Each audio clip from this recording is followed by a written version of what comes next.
नमस्ते दोस्तों, simplifying GST has been the mantra over my YouTube channel. दोस्तों,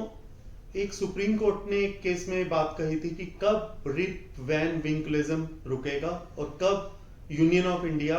जागेगी और वो अपने कर्तव्य और अपनी ड्यूटीज को और अपनी रिस्पॉन्सिबिलिटीज को, जहां तक डिलीवरी सिस्टम की बात है, जस्टिस की, उसके ऊपर संज्ञान लेगी। दोस्तों, ये जो केस लॉ मैं आपके साथ शेयर करने वाला हूं, ये जीएसटी से संबंधित नहीं है। केस लॉ का नाम है यूनियन ऑफ इंडिया वर्सेस किरण कनौजिया। और भी काफी पिटीशंस हैं, सिर्फ ये अकेला केस नहीं है। इस केस की जो जजमेंट दी है वो दिल्ली हाई कोर्ट ने दी है और ये जजमेंट काफी लेटेस्ट है, 22 सितंबर 2023 को आई है।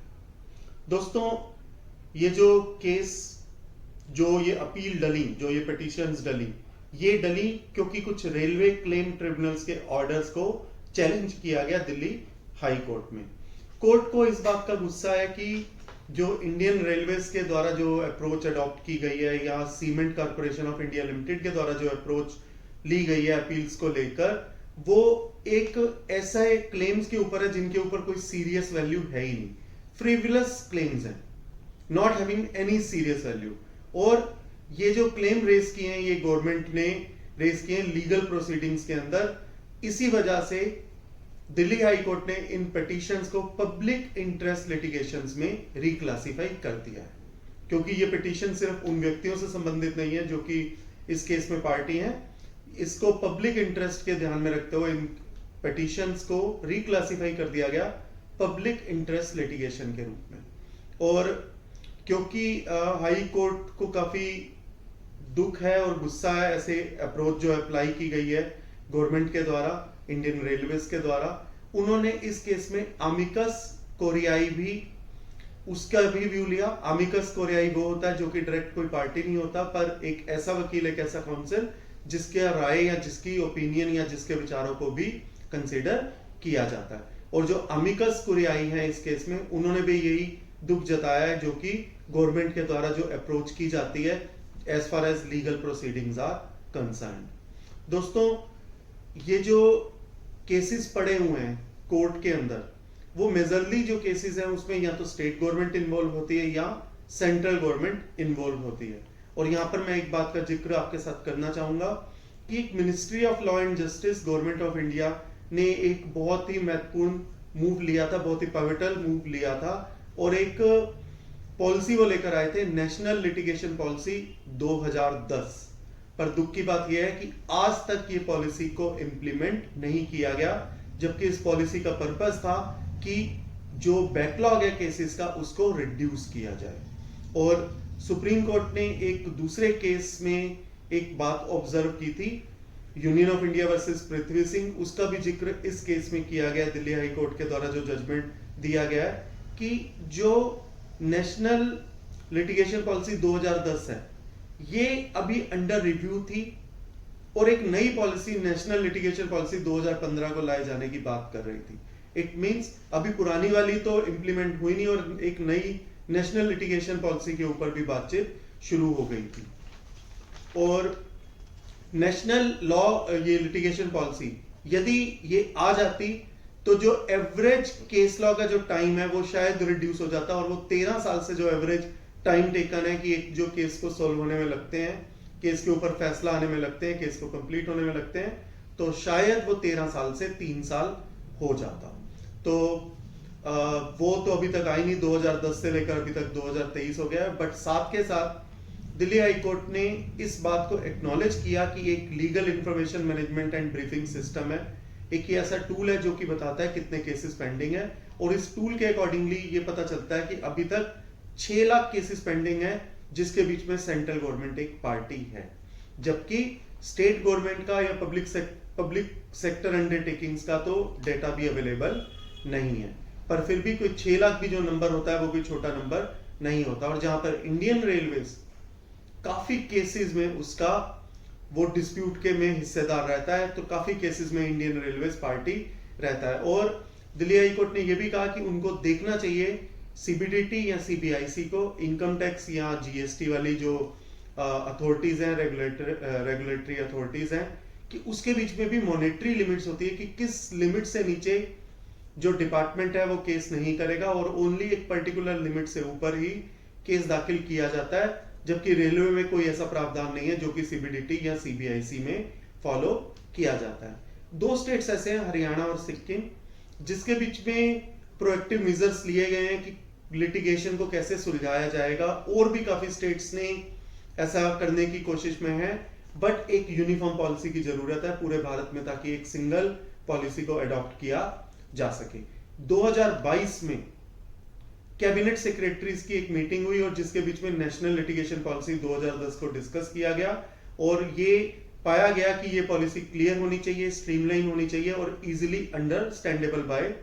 ऑल होनी चाहिए। पर फिर भी सोचने की बात यह है कि 2010 से लेकर 2022 में जाकर ये मीटिंग होती है और आज 2023 हो चुका है। वहीं पर सेंट्रल गवर्नमेंट के स्टैंडिंग काउंसिल का कहना है कि जो नेशनल लिटिगेशन पॉलिसी है ये अभी तक इंप्लीमेंट नहीं हुई है, और जो नेशनल लिटिगेशन पॉलिसी 2010 जो अभी तक इंप्लीमेंट नहीं हुई है, स्टैंडिंग काउंसिल ने ये जो बात कही उन्होंने काफी खेद प्रकट करते हुए अपनी ये बात कही है। यहीं पर इसी केस में अगेन सुप्रीम कोर्ट के फैसले के रिमार्क्स को, जो कि union of India versus Prithvi Singh का रिमार्क है, जिसके बीच में कहा गया था कि कब रिप वैन विंकलिज्म रुकेगा और कब यूनियन ऑफ इंडिया जागेगी अपनी ड्यूटीज के लिए, अपनी रिस्पॉन्सिबिलिटीज के लिए, जहां तक जस्टिस डिलीवरी सिस्टम की बात है। दोस्तों, मैंने 2 बार इस वीडियो में बात की है रिप वैन विंकलिज्म। ये रिप वैन विंकलिज्म है क्या? सन 1800 के बाद एक अमेरिका का एक व्यक्ति जो कि अपनी भेड़ को चराने कहीं लेकर जाता है, वो जाता है और वहां पर वो कोई ऐसा ड्रिंक पी लेता है जिसको पीने के बाद उसको कोई होश नहीं रहता। कुछ समय बाद वो जागता है और वो देखता है सूरज निकला हुआ है और वो देखता है कि उसकी दाढ़ी सफेद हो चुकी है। वो वापस अपनी घर की तरफ जाता है, पर उसको पता लगता है कि सारे रास्ते जो हैं वो बदल चुके हैं, सब कुछ चेंज हो चुका है, इनफैक्ट गवर्नमेंट भी बदल चुकी है, और जहां वो पहले जवान था अब वो बूढ़ा हो चुका है, और उसको पता लगता है कि वो 20 साल सोया रहा। तो यहां पर अगर सुप्रीम कोर्ट ने बात कही है पृथ्वी सिंह में, तो इसका अर्थ यही है कि कब सरकार जो सोई हुई है कब ये जागेगी और कब वो अपनी ड्यूटीज या रिस्पॉन्सिबिलिटीज को लेकर उसका संज्ञान लेगी, जब जहां तक जस्टिस डिलीवरी सिस्टम की बात है। हाई कोर्ट ने एक बात यह भी पाई कि जो जुडिशरी है वो केसेस से भरी हुई है, ऐसे केसेस से जिनका कोई सिर पैर नहीं है, और ऑफिसर्स को यह भी फर्क नहीं पड़ता अगर कोई कॉस्ट भी उनके ऊपर लग जाए, उनके डिपार्टमेंट पर लग जाए और कोई सिस्टम सुधर जाए, इससे भी ऑफिसर्स के ऊपर फर्क नहीं आता। यहां पर भी सुप्रीम कोर्ट के एक जजमेंट अर्बन डेवलपमेंट ट्रस्ट में 2 बातों के मद्देनजर यह देखा गया कि क्यों अफसर अपना काम ढंग से नहीं करते हैं, या वो क्यों चाहते हैं कि चाहे लिटिगेशन हो जाए तब भी उन्हें फर्क नहीं पड़ता। एक तो उन्हें यह लगता है कि जो भी क्लेम्स गवर्नमेंट के अगेंस्ट आए हैं वो सब झूठे हैं, वो सब गलत है, या वो सबको चोर की नजर से देखते हैं, और वो कहते हैं कि तब तक किसी के क्लेम को अप्रूव ना किया जाए जब तक कि ये हाईएस्ट कोर्ट के अंदर इसका फैसला ना आ जाए, ताकि केस लंबे से लंबे समय तक चलते रहे। पहली वजह तो यह है कि किसी भी क्लेम को एग्री मत करो। सेकंड बात यह है कि क्योंकि जब जुडिशरी बैठी हुई है तो क्यों लॉ को वो इंटरप्रेट करे, और ये क्यों ना ये काम जुडिशरी के ऊपर ही सौंप दिया जाए कि वही लॉ को इंटरप्रेट करे और हमें काम ना करना पड़े। जबकि जुडिशरी का ये कहना है कि ये काम लेजिस्लेचर का है या एडमिनिस्ट्रेटिव का है, और जुडिशरी को बहुत रेयरली ये इंटरप्रिटेशन के बीच में आना चाहिए, ना कि हर केस में हर प्रोविजन के लिए इंटरप्रिटेशन की जरूरत पड़ जाए। और एक अर्जेंट नीड है हाई कोर्ट के अकॉर्डिंगली एक ऐसे सिस्टम की जो प्रिवेंट करता हो अननेसेसरी लिटिगेशन से, जिसका ऑडिट होता हो लोगों के और ऐसे अफसरों के काम को चेक किया जाता हो, और कंसल्टेशन होती हो गवर्नमेंट ऑफिसर्स के बीच में और लीगल एक्सपर्ट्स के बीच में, ताकि जो लिटिगेशन है वो कम से कम रहे। और एक ऐसे मैकेनिज्म की जरूरत है जो ऑफिसर इंचार्ज की नेग्लिजेंस को ऑब्जर्व करे और एक सुटेबल एक्शन लिया जाए ऐसे गलत ऑफिसर्स के खिलाफ, ताकि मीनिंगलेस लिटिगेशन से बचा जा सके। यूनियन मिनिस्टर ने एक बात को लेकर इंडिकेट किया है कि ऐसी गाइडलाइंस या पॉलिसीज हैं जो अभी अंडर प्रिपरेशन है जिससे लिटिगेशन को रिड्यूस किया जा सके। पर वहीं हाई कोर्ट ने यह भी बात की कि वेट नहीं करनी चाहिए कि ऐसी गाइडलाइंस या पॉलिसी आए। गवर्नमेंट को ईथोस के ऊपर ऐसे टूल्स, ऐसे आइडियाज को इंप्लीमेंट करना चाहिए ताकि अकाउंटेबिलिटी बनी रहे और अननेसेसरी लिटिगेशन से बचा जा सके। और हाई कोर्ट का यह भी कहना है कि मेक इट लाइफ एक वेल ड्राफ्टेड पॉलिसी एक सिर्फ ब्लूप्रिंट होता है, मतलब एक पॉलिसी बनाना तो सिर्फ एक ब्लूप्रिंट है, जबकि वो उसको जीवन तभी मिलता है जब वो एक्शन में आती है। और इस modern technologically ever changing world के अंदर ये जरूरी है गवर्नमेंट के लिए कि वो प्रोएक्टिव रहें, एडॉप्टिव रहें और फॉरवर्ड थिंकिंग के साथ देश को ध्यान में रखते हुए लिटिगेशन कम से कम होनी चाहिए। ये कहने के साथ जो दिल्ली हाई कोर्ट ने इसकी registry secretary ministry of law and justice central government को भी भेजी और as well as secretary department of law justice and legislative affairs government of NCT of Delhi को भी भेजी गई। ये पूरा इस केस का फैसला है। मैं उम्मीद करता हूँ इस केस से जो हमें नॉलेज मिलती है नेशनल लिटिगेशन के पॉलिसी के बारे में, उससे कुछ सबक लिया जा सके ऑफिसर्स के द्वारा जो कि बेवजह किसी का नंबर पहले कैंसिल कर देते हैं या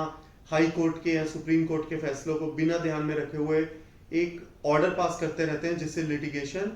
अधिक से अधिक बढ़ती रहती है। और चाहे वो फर्स्ट अपीलेट अथॉरिटी हो अपील की, या दिल्ली हाई कोर्ट हो, या देश का कोई भी हाई कोर्ट हो, जहां पर बहुत ज्यादा लिटिगेशन के केसेस बढ़ जाते हैं क्योंकि ऑफिसर्स के द्वारा जो काम अच्छे से किया जा सकता है वो उनके द्वारा